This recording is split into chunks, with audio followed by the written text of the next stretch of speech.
Bismillahirrahmanirrahim. Assalamualaikum warahmatullahi wabarakatuh.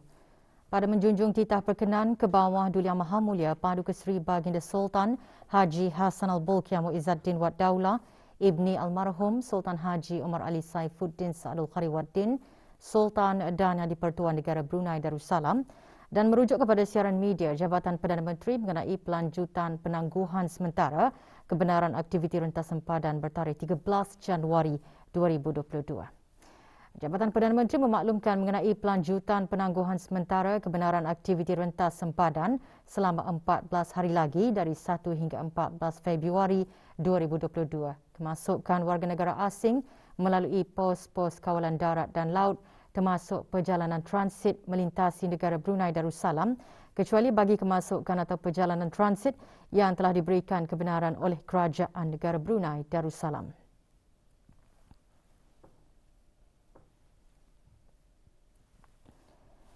Kemasukan dan perjalanan transit melalui negara Brunei Darussalam hanya boleh dipertimbangkan bagi kenderaan-kenderaan yang mempunyai permit lintas batas dan penyata kebenaran transit yang dikeluarkan oleh Kerajaan Negara Brunei Darussalam dengan jaminan atau sokongan daripada pihak berkuasa negara yang berkenaan dengan dikenakan syarat dan prosedur kemasukan yang sedia ada bagi tujuan atas urusan rasmi kerajaan, persekolahan, perkhidmatan kecemasan seperti ambulans, polis dan tentera dan vaccinated transport operators yang berdaftar di luar negara dengan permit lintas batas yang dikeluarkan oleh Kerajaan Negara Brunei Darussalam bagi penghantaran bekalan import yang penting.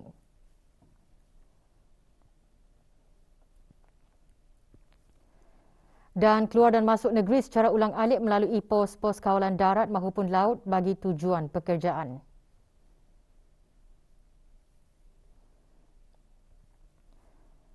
Syarat-syarat bagi pertimbangan keluar masuk yang dinyatakan adalah tertakluk kepada penelitian jawatan kuasa pandu COVID-19 dari semasa ke semasa. Bagi sebarang maklumat lanjut dan terperinci, boleh layari laman sesawang Jabatan Perdana Menteri di www.pmo.gov.bn/travel portal atau hubungi travel hotline di talian 120 semasa waktu bekerja atau email kepada travelapplication@jpm.gov.bn.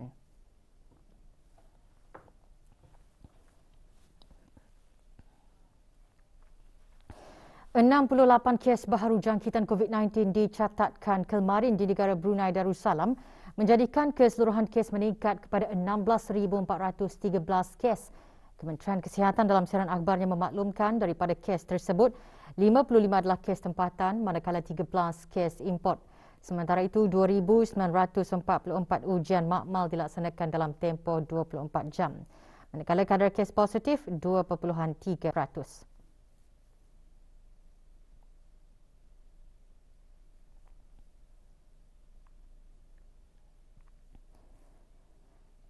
Sementara itu, 414 kes aktif keseluruhan direkodkan setelah 20 kes sembuh dicatatkan menjadikan jumlah keseluruhan kes sembuh 15,897.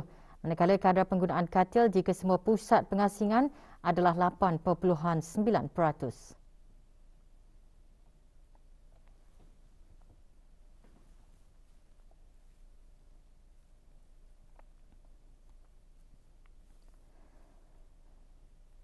Sehingga 29 Januari 2022, kadar keseluruhan penduduk yang menerima sekurang-kurangnya 1 dos vaksin 94.8%, untuk 2 dos vaksin 94%, sementara 39.9% bagi penerima 3 dos vaksin.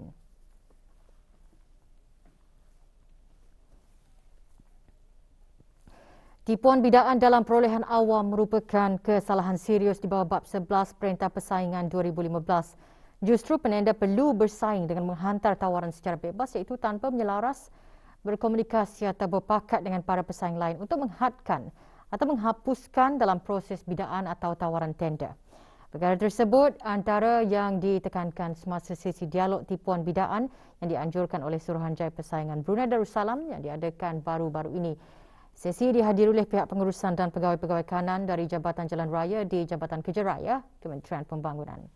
Sesi dialog yang diadakan secara tertutup itu merupakan sebahagian daripada kempen tipuan bidaan yang telah dilancarkan oleh Suruhanjaya Persaingan Brunei Darussalam pada bulan Disember tahun lalu. Kempen berkenaan bertujuan bagi melengkapkan penjawat dan kaki tangan awam dengan pengetahuan dan maklumat yang relevan untuk mencegah, mengenal pasti dan melaporkan pelakuan tipuan bidaan kepada Suruhanjaya Persaingan Brunei Darussalam. Antara yang menghadirinya yang berhormat Dayang Nik Hafimi binti Abdul Hadi, Ahli Majlis Mesyuarat Negara.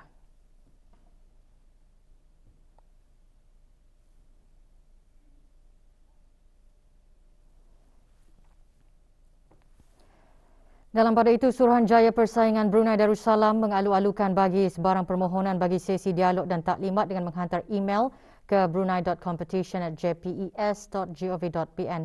Maklumat lanjut, layari laman sesawang Suruhanjaya Persaingan Brunei Darussalam www.ccbd.gov.pn atau hubungi 223-3344 sambungan 230 atau 343.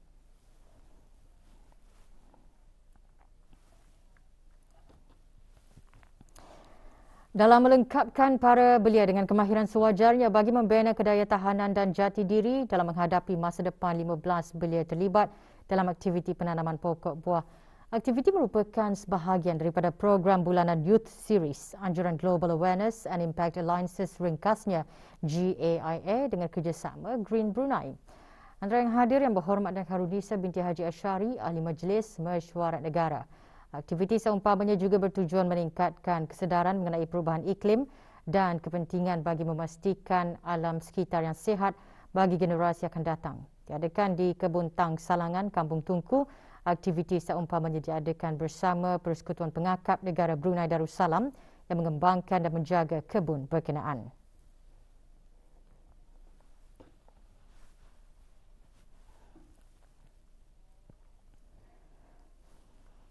Beberapa buah keluarga terpilih di daerah Tutong menerima sumbangan barangan asasi di bawah projek Majlis Belia Daerah Tutong.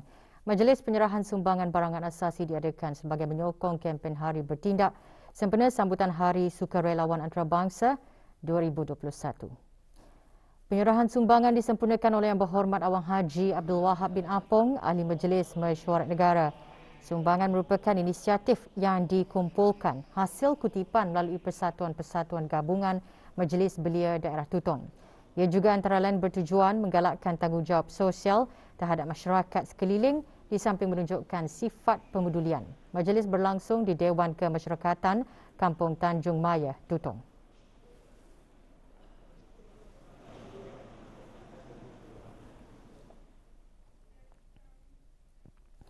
Kejayaan para graduan yang menerima ijazah dan diploma dalam pelbagai jurusan merupakan langkah permulaan dan pemangkin untuk mencapai sesuatu yang lebih tinggi.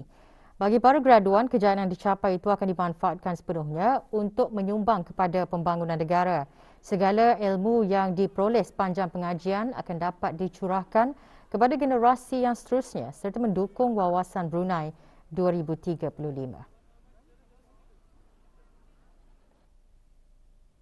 Untuk mempelajari ilmu, kita bukan terikat dengan sekadar menghafal ataupun dengan niat untuk lulus peperiksaan sahaja.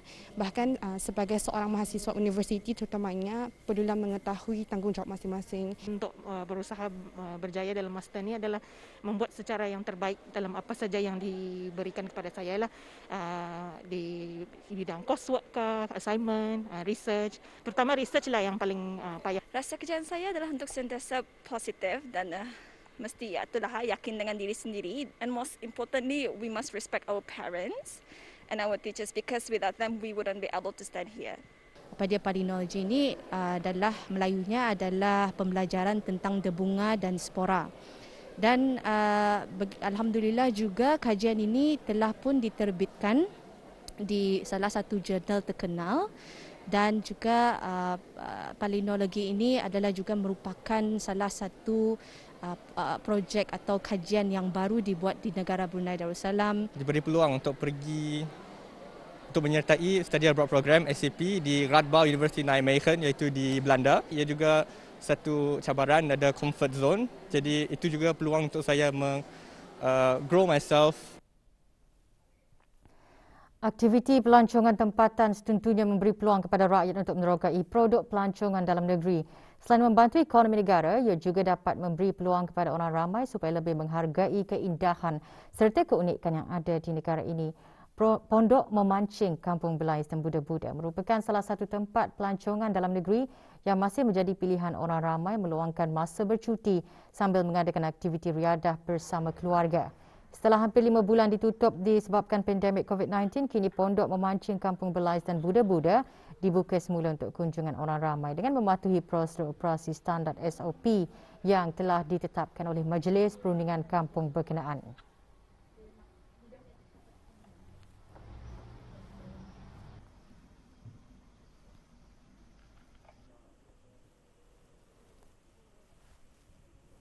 Sejaknya kami buka pondok ni 3 Januari 2022, alhamdulillah penyewa-penyewa yang sudah menyewa itu mematuhilah semua kami punya SOP. Untuk tindakan biasanya agensi yang berkenaan lah yang akan membuat pemeriksaan lah, dan untuk membuat tindakan lah.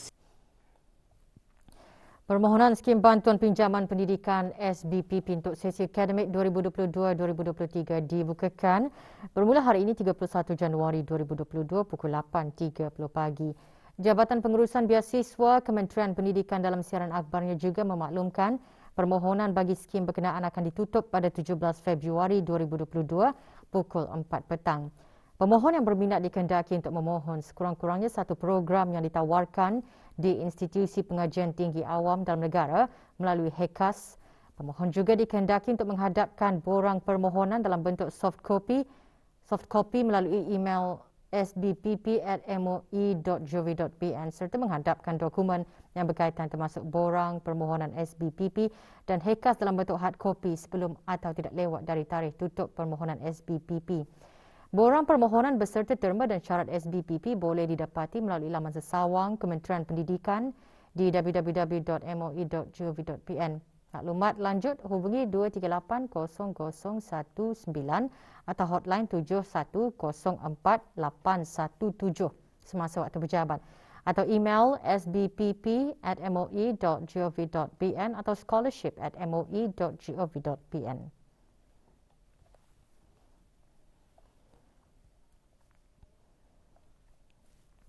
Orang ramai diingatkan agar meningkatkan kewaspadaan ketika hujan kadangkala lebat dan berpetir dijangka melintasi kawasan darat dan perairan negara. Pusat Ramalan Cuaca mengeluarkan amaran peringkat kuning dan memberi amaran risiko banjir kilat terutama di kawasan rendah dan mudah banjir. Kelajuan angin boleh mencecah sehingga 45 km sejam semasa hujan lebat atau berpetir. Maklumat, nasihat dan amaran cuaca terkini hubungi talian cuaca 114 atau layari laman sesawang www.met.gov.pn, ada Facebook dan Instagram @BruneiWeather.